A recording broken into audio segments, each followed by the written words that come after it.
ఏంటి నువ్వు చేస్తున్న పనులు రోజు రోజు నెలలు ఎక్కువైపోతుంది. ఎవరూ లేని అనాథం అని నా భార్య నీ మీద జాలిపడింది. ఎంతో నమ్మకంతో తీసుకొచ్చి ఇంట్లో చేర్చుకుంది. అలాంటి ఆడదానికి అన్యాయం చేయాలని చూస్తావా? నేను మిమ్మల్ని చేసుకోవాలని ఆశపడ్డ మాట నిజమే, కానీ మీరు పెళ్ళెప్పుడు చేసుకున్నారో ఆ క్షణమే మీ జీవితంతో ఎటువంటి సంబంధం లేదని నిర్ణయించుకున్నాను. అలా అనుకున్న దానివి 7 చేసుకున్నా 8వ భారీగా వస్తానని ఎందుకు శబ్దం చేశావు? జీవితాన్ని సీరియస్గా తీసుకోకూడదు సార్. బతికినంత కాలం సరదాగా నవ్వుతూ ఉండాలని. సరదా? పెళ్ళైన వాడి వెనక తాలిబొట్టు పట్టుకొని తిరగడం సరదానా? అక్కలా ఆదరించిన మనిషి మొగుడిని వల్లో వేసుకోవాలని చూడడం సరదానా? సార్, నా అల్లరి భరించలేక మీరు అక్కను పెళ్లి చేసుకున్నారు. చదువు రాదని తెలిసి బాధపడ్డారు. వంట కూడా రాదని తెలిస్తే మరింత బాధపడతారని అర్థమైంది. అందుకే అక్కతో స్నేహం పెంచుకుని వంట నేర్పాను, అక్షరాలు నేర్పాను. చాలు ఊరుకో. నా మీద ఏ ఆశ లేకపోతే ఇంతకు పెళ్లి చూపులు ఎందుకు చెడగొట్టావు? పెళ్లి చేసుకోవడం నాకు ఇష్టం లేదు. చేసుకోలేను, చేసుకోకూడదు, అంతే. అంటే ఇంకా నా వెంట పడాలని నీ ఉద్దేశం? చూడు, నా భార్య సంగతి నీకు తెలుసు. అది ఎంత మంచి మనిషో, కోపం వస్తే అంతకన్నా చెడ్డ మనిషి ఉండదు. ఈ విషయాలు తనకి తెలిస్తే నిన్ను చంపుద్ది లేదా తంజొస్తుంది. ఆ తర్వాత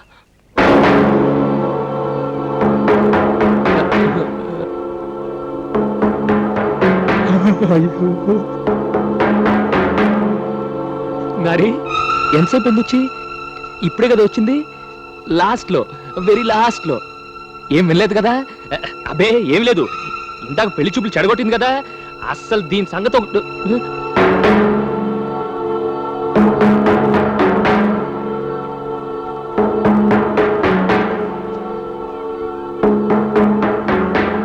పదండి.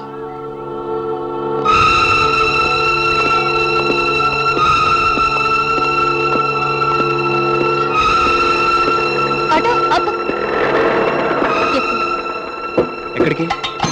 మీరు కూడా ఎక్కండి. ముందు ఎక్కడికని చెప్పు. హాస్పిటల్కి. నీకు ఒంట్లో బాలేదా? రండి చెప్తాను.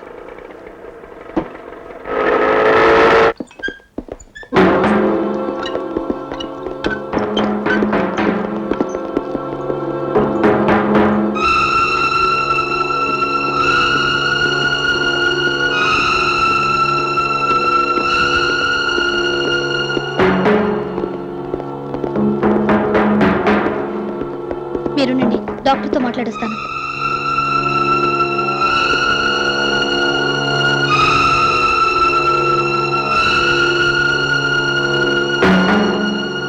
డాక్టర్ గారు, ఈ అమ్మాయి చెకప్ చేయండి. చెకప్పా? నాకెందుకు? ఏం మాట్లాడుకో, వెళ్ళు. నాకేం లేదని చెప్తున్నాను కదక్క. సరేనమ్మా, ఏం లేదంటున్నావు కదా, జస్ట్ ఒకసారి చెకప్ చేస్తానరా. ఏమైంది నాచారి?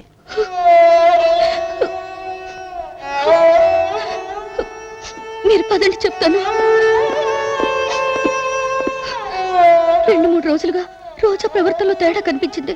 నువ్వు మాస్టర్ బాగుండాలి, నన్ను ఎప్పుడు మర్చిపోకూడదని ఏదో అందరిని విడిచిపెట్టి వెళ్ళిపోతున్నట్టు మాట్లాడుతోంది.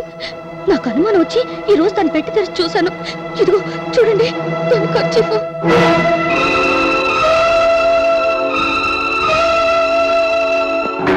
Doctor, I'm sorry. తనకున్న జబ్బు సంగతి ఆ అమ్మాయికి ఎప్పుడూ తెలుసు.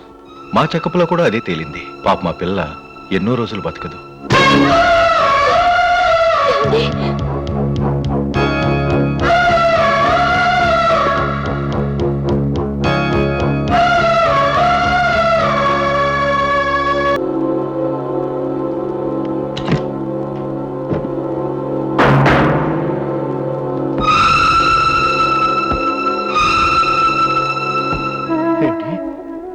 రోజా ఎక్కువ కాలం బతకదా? నమ్మలేకపోతున్నానయ్యా.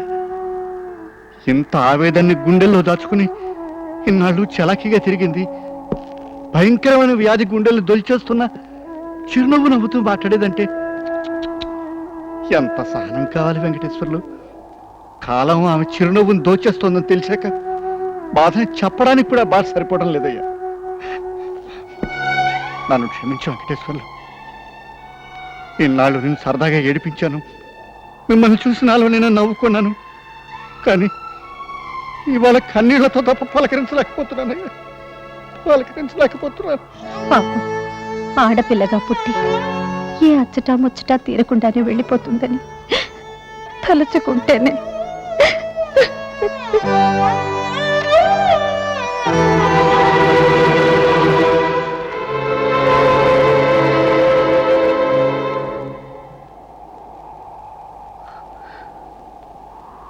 పాపం రోజా ఈ శుభానికి నోచుకోకుండానే మనకు దూరం అయిపోతుంది.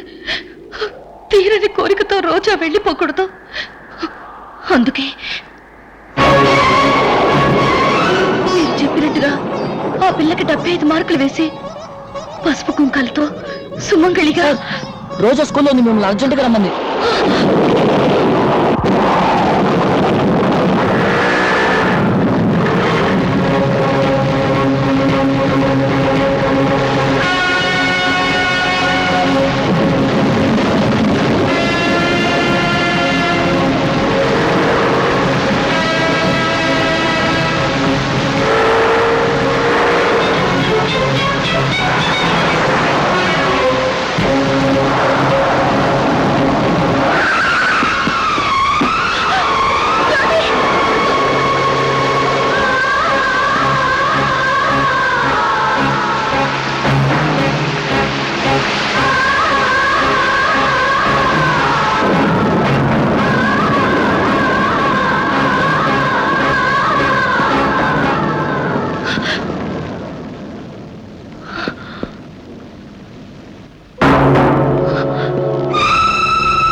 నమస్కారం సార్, నేను రోజాని మాట్లాడుతున్నాను.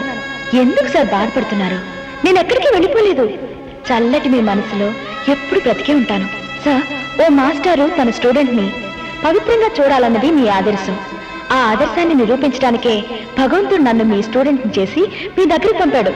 సుందరకాండలో సీత తన చుట్టూ చెట్లు పొట్లు పెరుగుతున్నా పట్టించుకోకుండా అశోకవనంలా ఉంది. నా శరీరంలో క్యాన్సర్ చెదల పుట్టలాగా పెరుగుతున్నా నాలో బాధని ఆవేదనని మీ వల్ల మర్చిపోయాను.